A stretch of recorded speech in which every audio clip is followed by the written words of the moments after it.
Hey everybody, this is Review Revolution coming at you with the next in the Toy Biz Galactus series Marvel Legends figure. Today we've got the Sorcerer Supreme himself, Doctor Strange. Doctor Strange, who comes with the right arm of Galactus. I wonder if there's any message there. The right arm of Galactus. Somehow I think the Silver Surfer or some other cosmic character should have been packaged in just for that very purpose, to be the right arm or the right hand of Galactus. That I don't know. If I were in charge, I couldn't resist it. I'd have to do something. Take a look at the figure and pack. Looking pretty good. Seems he's got a kind of a rubbery cape, not a cloth one. We'll have to take it out and get a look and see what that's like. But as you can see, standard Marvel Legends packaging for Toy Biz. It's got the plastic bubble. 32 points of articulation on this one. Bonus 32-page comic book. Collect all 7 Galactus series figures and build your own giant 16-inch Galactus. Oh, very nice. Got the Toy Biz logo on the bottom. www.toybiz.com. Here are the other figures. Now we've got Doctor Strange here, Professor Xavier, Deathlock, who I was actually going to do today, but I decided to go with Doctor Strange instead. But Deathlock is one I certainly want to get to soon. We've got the Grey Hulk with his green variant, Nightcrawler, very good. Bullseye, and of course War Machine, very impressive looking War Machine too. All together, collect them all, and you'll have your own Galactus, which from what I've seen so far is very, very impressive. Picture of Doctor Strange. I haven't been too keen on some of the pictures they've been using on the back of this series. There is his stats. Pause as you like. Former surgeon Stephen Strange is now master of the mystic arts and Earth's Sorcerer Supreme, aided by the magical cloak of levitation and the all-seeing eye of, bear with me, Agamotto? Strange battles the hidden forces of evil. Doctor Strange can call upon a great many magical spells, including incarnations, enabling him to cast illusions and hurl magical bolts.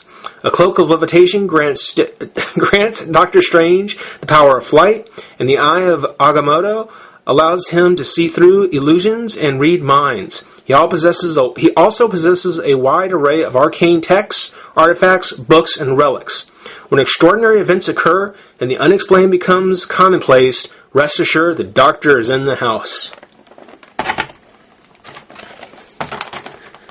Very, very cool. Always one of my favorite characters. I've always liked the big cosmic battles, the big, large-scale epic stories, and Doctor Strange seemed to find his way into all of them. So, he was always one of my favorite characters because I knew when he was around, something big was going down. So, I liked him.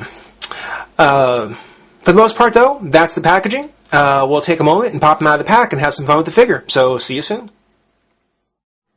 And here we are, back with Doctor Strange out of his box. And, for the things that are not so good with him, this one so far ranks as my favorite. And a leading contender to stay so. There are a lot of figures that are going to be in this wave that I know I'm going to like. Doctor Strange was one of them, and I'm not let down. Man, how awesome. First off, looking at the sculpt, he's got a very Vincent Price-looking face and hair. It almost looks as though that whoever had decided the design of this Doctor Strange certainly had it in mind that they would like to see Vincent Price play the role. And it looks great. It really does. Everything. When it comes to gray or white temples, I don't usually see it done very well, but the paint on him here is really good. I love what they've done. A little over-application on the ears, but nothing too terrible. It's forgivable. Same thing on the other side. I guess it's balanced. The gray does kind of run through and fade off into the back. A little heavy on the application, but you know what they're going for. The The rest of the paint, the blue on his body, it does have dark colors, dark wash, and it looks almost as though there may be a little bit of highlights on the folds. Of course, the sash he has looks very good. The gloves, those spotted gloves. And of course, from there down, it's just black tights. Not all that impressive in the comic, so not all that impressed with in the figure. But it goes and it conveys the character beautifully. Very, very well done. I really do like him a lot. And we have his articulation. He does have a hinge and twist. Looks pretty good. He has kind of the chest crunch, which is very minute. I really don't. Again, the more articulation, the more I think things can go wrong. I don't think this was really necessary. I think that could have been left out. But the shoulder does twist and turn. Twist here. Double jointed elbow, but again, being that he's got the puffy arm shirt, doesn't really come out too well. He has a twist at the glove, at the wrist, and his two middle fingers are actually hinged, so you can kind of go there, push them out a little bit like there, just, play around to come up with some nice magical poses. No crunch of any kind, but he does have a twist, which I don't mind. The legs do come out and then out again. Then he has kind of the skirt on it. It kind of limits it, so it's understandable that it doesn't have a full range. Double joint at the knee, twist at the boot, hinge at the foot, and on the toe. So, again, in my opinion, a lot of unnecessary articulation, but nothing that I'm terribly, terribly worried about. Knock on wood there.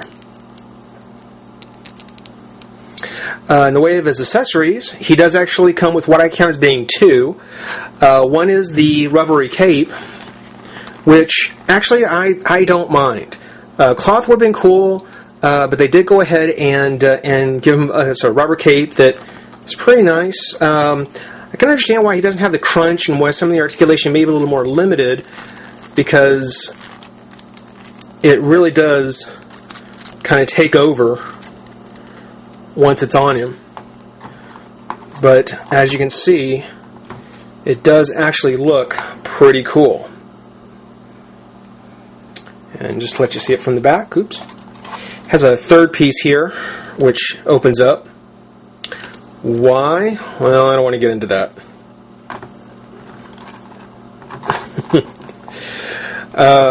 He also comes with the, as we mentioned, right arm of Galactus. Looking shiny, looking all galactic-y. It's very cool. I'll get into the articulation and everything else with it, but man, this is just so sweet. He, of course, comes with the card showing the assembly for Galactus. The comic that's included, I don't know if this is an actual reprint or not, but what it seems to be is it seems to be in the line of the House of Mystery or the Tales from the Crypt. It's kind of a 3-story comic featuring Doctor Strange and all the mysticism. If you like those kind of stories, I mean, they are very nicely conveyed by Doctor Strange for Marvel. So I think that would have been an interesting series for him to have, is telling these kind of ghostly stories and him just kind of be a host. I think Marvel could have really ran with that. And of course, 3 for 3 now. We've got the insert for the July 2005 Fantastic Four movie. So nothing we haven't already seen. Coming soon from Haynes and Marvel, the Fantastic Four are not only premiering in theaters nationwide in the summer of 2005, they're also bringing their action-packed powers to a cool new collection of Haynes underwear for men and boys. Yeah, okay. Same kind, same thing I was shown before. Just the figures that are coming out. Some cool, some not so cool. But yeah, that's taking a look at Doctor Strange, the Galactus series Doctor Strange. Rate, comment, subscribe, join the revolution, and we'll see you next time. Bye.